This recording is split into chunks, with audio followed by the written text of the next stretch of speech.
So I'm not only project lead for the Immersion community, I'm also one of the directors within, one of the non-exec directors within Asperitas. And I'm here now to present something pretty exciting that is based on a very collaborative effort and touches upon the 5G rollout globally. With me here, I've got Beaver, who is the director of Boston Limited, or BIOS, here in the United States.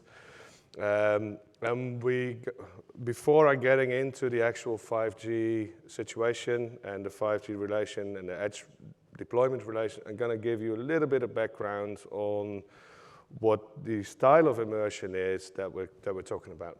So we are talking about single-phase, natural convection-driven immersion cooling, which is a fairly unique product approach, a unique immersion approach, where we don't use moving parts to circulate the immersion fluid.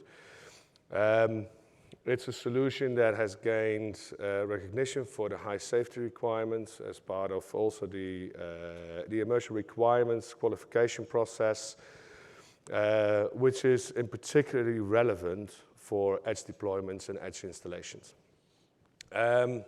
This system in particular that we're going to be talking about contains a 24U setup with a very high density server environment where you can put things really close to each other and drastically minimize that footprint for high density compute.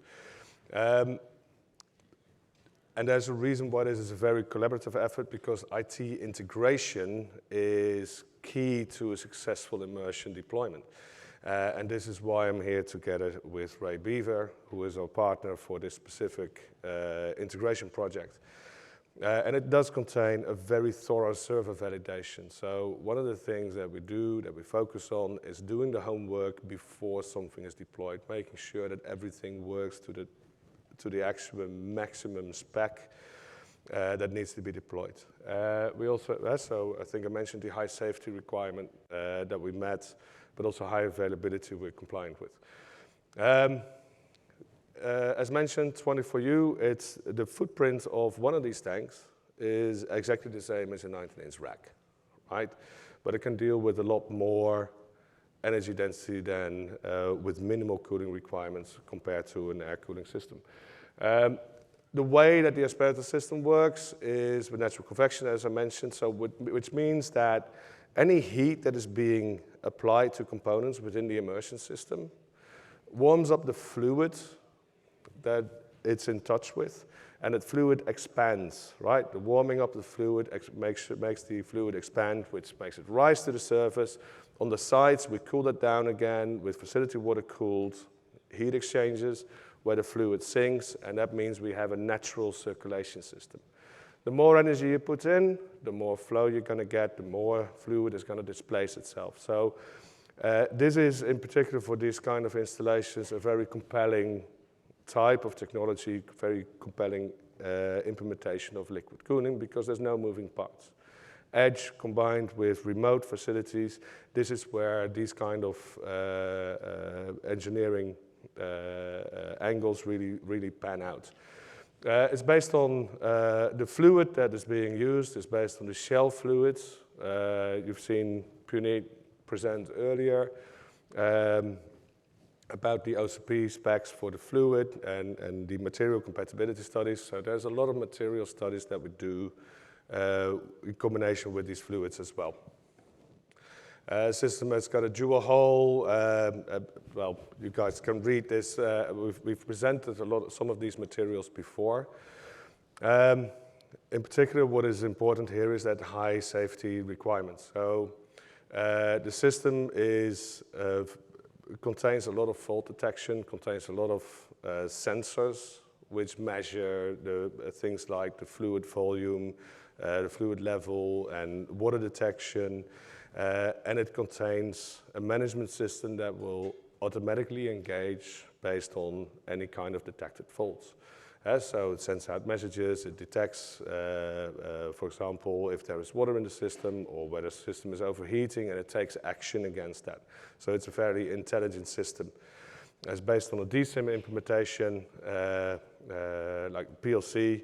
The DSIM environment that is supported is the same as everything else in OCP, based on Redfish or any other kind of data center infrastructure management system. And here we get to the OCP side of these things. So for this particular deployment, we've used the open cassette design, which has been submitted in 2019, if I recall correctly. If you scan the QR code, you will get to that spec document as well. There's a good reason why we use these kind of cassettes, why we use this type of chassis, because these chassis are specifically designed for allowing fluids to move through a server, right? Imagine taking an air-cooled server, putting it in immersion. Yes, it works, but there is more to gain from immersion than just taking an air design and mixing that with a liquid-cooled solution. Right, so these chassis are a good starting point for an IT equipment design. Why is that? Because it's filled with apertures, openings that allow the fluid to move freely through the chassis. It also allows the exit of the fluid through the chassis. These designs are open source. It can be modified and customized for any kind of IT equipment that is suitable for immersion, right? We also use the thermal or the IT optimization design guidelines, which is also published through OCP, to design the server configuration in such a way that the components that are placed inside the chassis are distributed based on their expected heat exposure, thermal exposure. So especially with the natural convection circulation, you're going to have a layering effect of different temperatures in the fluid. That means that you want to have the highest cooling performance as low as possible into an immersion tank. So you want to design the chassis accordingly.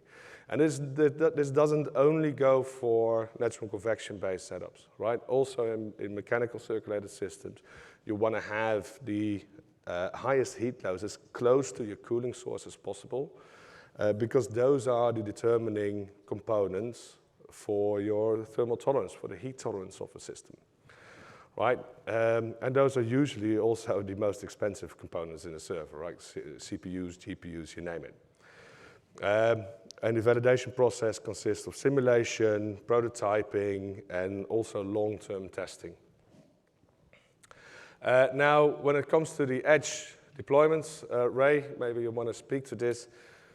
Yeah. For this particular example. Yeah, so our use case today is started 2 years ago with a customer of ours called Reliance Jio, which is the largest telco company in India.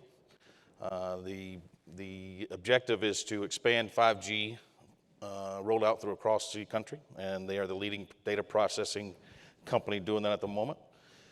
With 4G to 5G, there is a factor of 10 from the data processing side, just from the moving from 4G to 5G. It's not including the edge compute cases, which is where we come in and what we've done.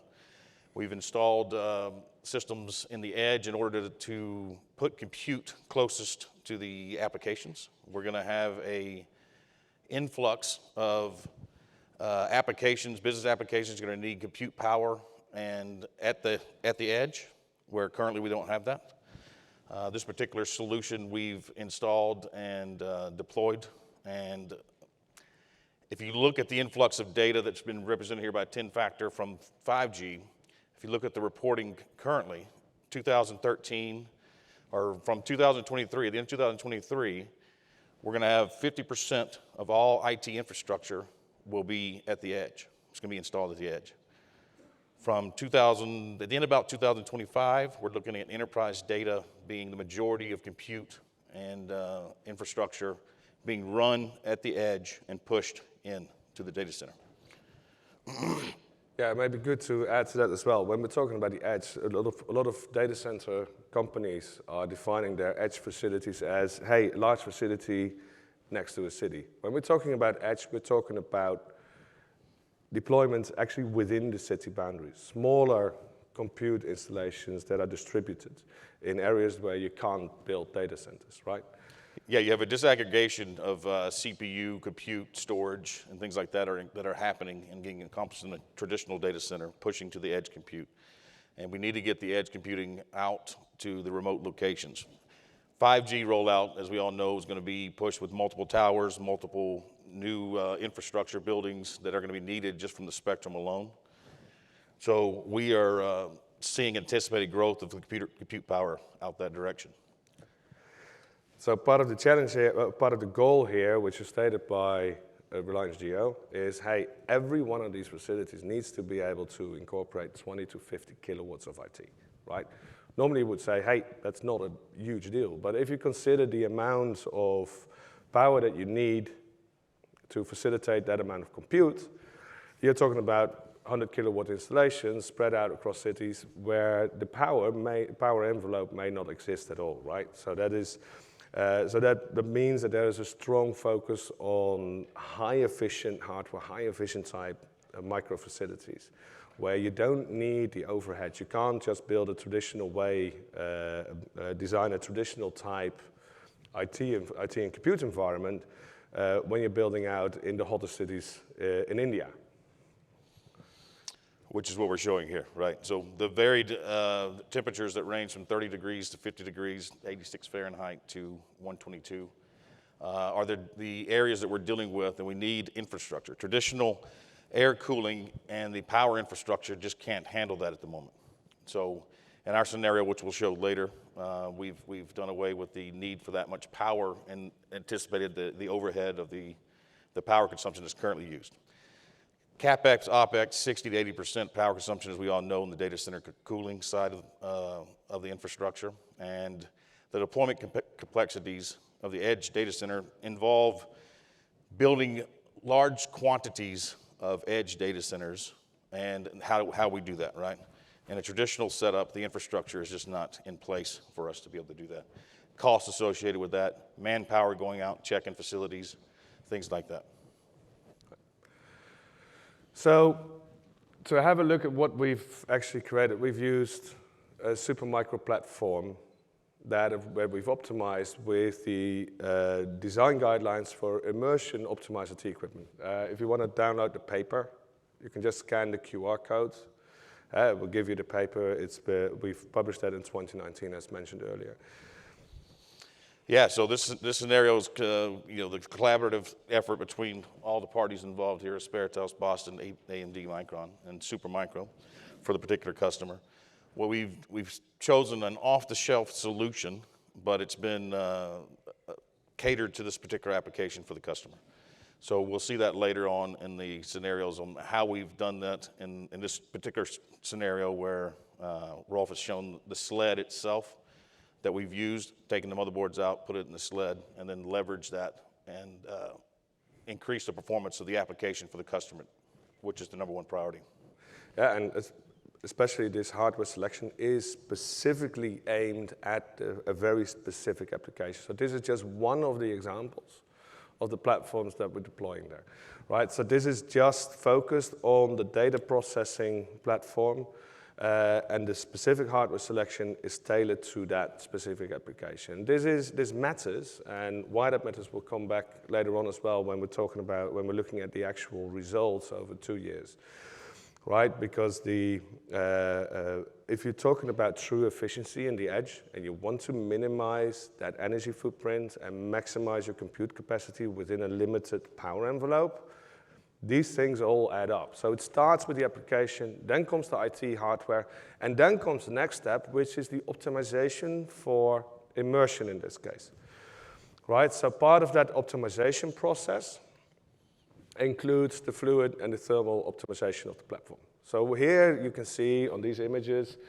some of the details are hidden away, of course, right? Because some of the information we can't just disclose. But here you see the basic fundamental design of these servers, where you can see how that the power supply in this case is positioned all the way in the bottom of the chassis and also therefore in the bottom of the tank. The CPUs are placed right above it, and you've got this empty space on top, and that is actually where we're positioning the highest thermal tolerance elements of a platform. So this particular sled doesn't contain any hard drives, but normally we could utilize the space for additional components like hard drives. The thermal optimization is done in such a way, and this is an interesting part of that, of the natural convection flow. The shadowing effects of the CPUs here are beneficial for the flow rate. Because with the natural convection, you're not talking about an external driving force for the fluid. The actual pump that you would normally expect to displace fluid consists of heat sinks. The heat sinks are the driving force behind the fluid. And what we have done here is optimize the layout and the orientation and the positioning of these components to accelerate that flow rate to create a higher thermal tolerance for the entire platform. And this ties into what Rolf just mentioned.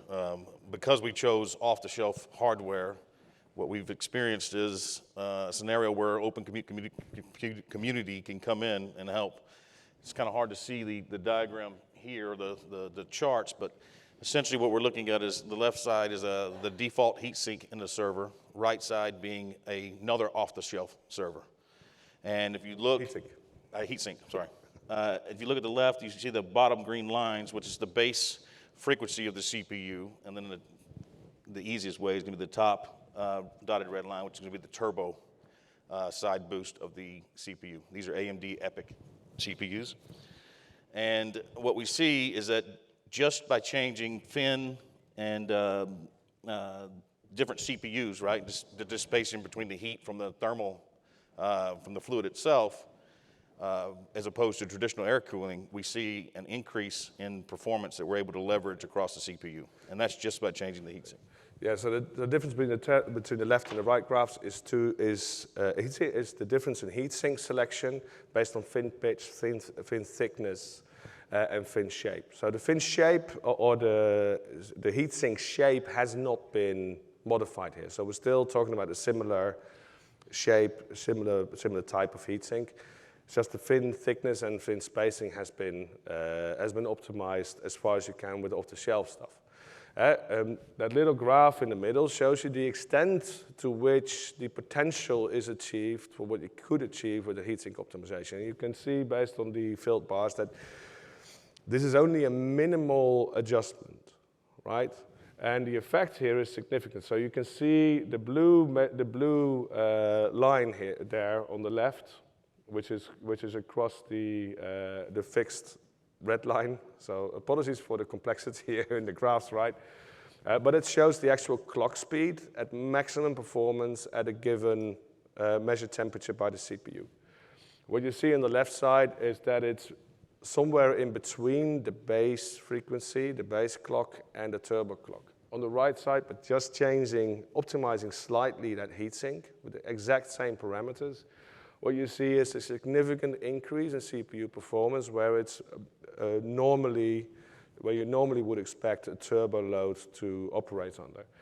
So increasing or further optimizing heatsink does give you an incredible potential to increase the performance and further increase the thermal tolerance of systems, right? Heat sinks really do matter, and designing a heatsink for air or for liquid are two completely different things, right? There you go. So this is currently what the edge facility we have installed looks like. At the top, we have a dry cooler that's external, about 15 meters away. We've got an Asperitas system with 24 OCP sleds in there, or cassettes, with 48 servers and 96 CPUs in that small form factor. And it's all housed in a tin shed building with no cooling and things like that internal. So this is the edge compute side with massive amount of compute that we can use for the applications. And it's a nice POC setup for what we can do later. Right. And it's also important to mention that actual workloads are being run on it. And here is where it starts getting really interesting, because this platform is capable of running with free cooling, with just a dry cooler, no water involved, with temperatures up to 50 degrees Celsius, right? Ambient temperatures. So the air temperature is used to feed into the system. It's operated continuously at a set point of 40 degrees Celsius. throughout the year, right? And the immersion uptime till date is 100%. The immersion system itself hasn't failed. Well, and that feeds into that no moving parts bit, right? So there's no moving parts in the system. It's fully passive, which means that, hey, if nothing mechanical is moving, that's where you really get some value add on that reliability. This platform has been running at a PUE of 1.07. And when it comes to the core application here, which has been validated and which is running on, with the transaction simulation, we've got a success rate of 9 nines. I think that translated to 2 billion transactions, where only 2 got dropped, which is an incredibly high performance figure when you're looking at these telco applications, the data processing figures that are needed. Right. Right, and the IT reliability, maybe you want to speak to that as well. Yeah, high, basically at 100% uptime with the IT immersed in the fluid. We've had no issues, kind of ties back into the application, that the resiliency and at the location, particular remote location, that we haven't had any problems. Yeah. That's so we've seen less component failures than what you would expect in air environments, right? And also the typical components that would normally be inclined to fail in an air cooling environment, those components haven't failed at all, right? So when it comes to the IT platform, it's been very high reliable.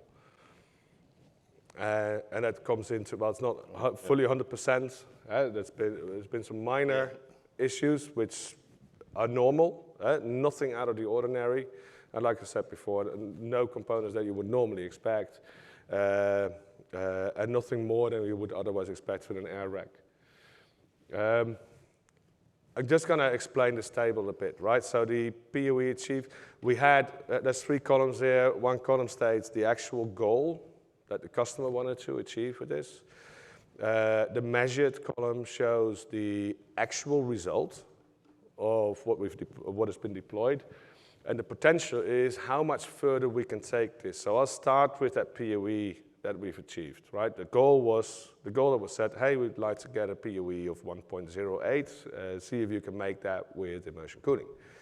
The actual achievement here is PUE 1.07, and there are still some inefficiencies in the deployment, right? Currently, the dry cooler is set to a fixed temperature throughout the day.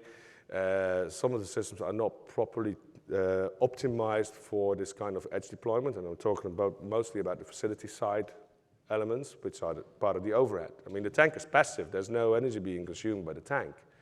The management system is about 30 watts, and the rest is IT, right? So this is all about the overhead reduction, further optimization of the overhead. So the potential that we've recognized there, especially considering the high temperature tolerance that we achieved, the potential there is 1.03 as a PUE. And we're fairly confident that we can achieve that. When it comes to the cooling temperatures, the goal was to be compatible with temperatures up to 45 degrees Celsius ambient.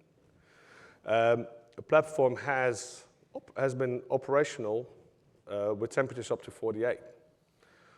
With a few minor modifications to the IT equipment design, we can bring that up. We do believe that we can bring that up to a tolerance of 56 degrees Celsius as an ambient temperature, right?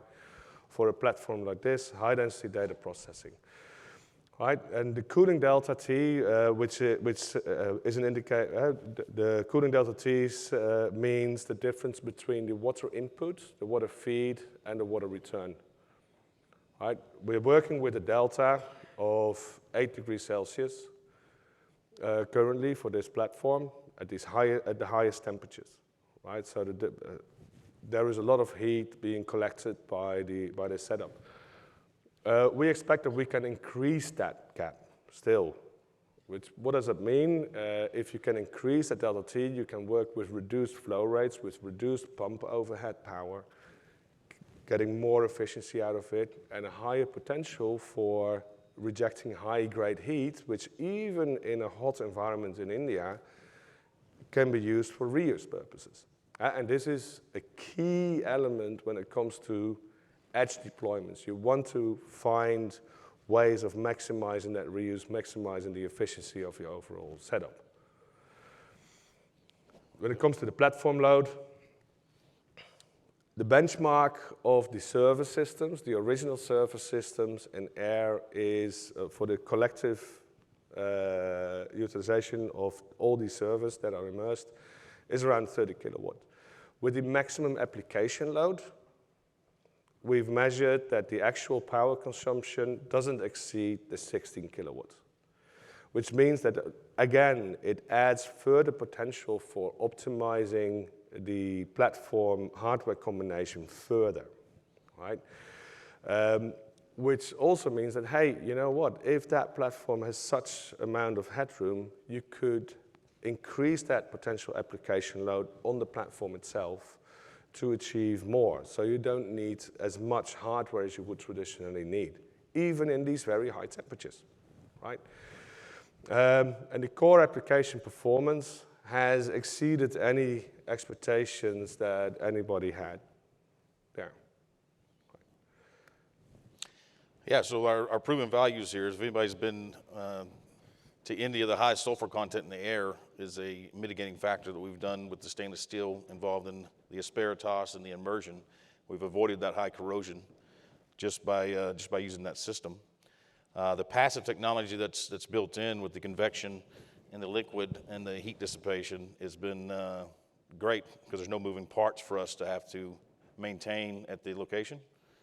The Edge IT equipment provides the high reliability and robust thermal tolerances because, as we mentioned before, 86 degrees Fahrenheit to 122 degrees Fahrenheit, we've seen a change in the tropical type climate through the system with no issues. The key here being remote monitoring for no remote hands needed at the site. So reporting any issues, fluid temperature, fluid if there ever were leaks, anything like that. And then a natural convection flow, an interesting byproduct of this with no moving parts, is that pollutants don't mix or degrade the thermal liquid in the system itself. Yeah, there's an interesting point to speak to as well, right? With the natural convection, you don't have any active mixing of the fluid, which means that something either sinks or floats, but doesn't get remixed into the environment, into the immersed environment. Now, some of the lessons learned here in the optimization side, as the previous picture showed with our dry cooler setup, you want to mitigate the amount of joints that you have from the dry cooler to the system itself. That would just inherently stop any potential leaks that may occur from the system. And then, as Rolf mentioned, that we have a constant 40 degrees coming in that the dry cooler is pushing into the system. Ideally, future upgrades are going to be the follow the sun type settings where we adjust or we push in temperature from the ambient temperature from outside from the dry cooler. Currently, it's pushing 40 degrees straight. Yeah, and especially with the minimal joints. I mean, if you're looking at this kind of water infrastructure, where is your leak potential? That is exactly where the joints are, right? So reducing the amount of joints, reducing or minimizing the joints greatly adds value to the reliability of such an environment. And that also attaches really well with an earlier presentation regarding the Wyoming project, right? So getting that reliability of the water circuit, simplifying the entire setup, that is really key to making these kind of things reliable. Now, another lesson learned here is that this is working with a standard fluid that we use a lot. But we're going to be looking at a much lower viscosity version of this fluid going forward. We know that will provide a much higher performance, especially in these kind of deployments, where the really high heat is a factor. Low viscosity fluid has two main effects, right? So in normal high performance applications with low viscosity, you can move that fluid around a lot easier, which means you're getting additional cooling performance, which means you can run more equipment in a smaller space, right? You can reject much more of the heat. At the same time, when you're talking about high temperature tolerance or maximizing the thermal tolerance of a platform, you're talking about the exact same thing. You want to be able to reject the heat as effectively as possible, right? So that is one of the lessons learned that we're going to be taking forward in the next deployments there as well, and in the scaling out of that kind of 5G rollout. So with that, I'm going to conclude this, or we're going to conclude this. There's a couple of work items that I've mentioned that come out of the immersion community as well. We're talking about the design guidelines for immersion-cooled IT equipment. This stuff is not a joke. The subject matter at hand here, when it comes to IT optimization, really matters a lot. There is a lot of really good knowledge that is embedded in these papers. So use it, deploy it, test with it, and the same goes for the optimized cassette, right? For the open cassette design. These things work. These things do make a difference. They have a tremendous impact. The immersion requirements, a very fundamental piece of work. Everything that we do, we make sure that it complies with the spirit of the immersion requirements. Hey, and I've been part of that as well, right? So I know why it's important. I practice what we preach with all of us, right? The immersion project and the workstream details are here on the slide as well. Anything, we would love to see your work. We would love to see you participate in all the projects and get more of these examples out in the field, out in the open, so everybody can learn from it and get inspired by it. So with that, if there's any questions, I think we got 2 minutes left or something. All right, 1 minute left. So if there's anybody who wants to ask a question, feel free to walk up to the mics. Otherwise, we're going to say thanks. Thank you. Nobody? Nope. All right, good. I think we just made up for the time that was lost in the previous sessions. Thanks. Oh, yes. Go ahead. So on the cooling side, you still use forced air cooling, or is that? Yeah, that's a good point, right? So the water infrastructure is indeed a forced circuit. So the only moving parts in the entire circuit are the fan that is outside, that's for the dry cooler, and the pump, the set of pumps that is inside. So yeah, there's still moving parts on the facility side. On the immersion side, there's no moving parts. Anyone else? Okay, in that case, we'll get ready for the next session, for the next speaker. Thanks, Ray.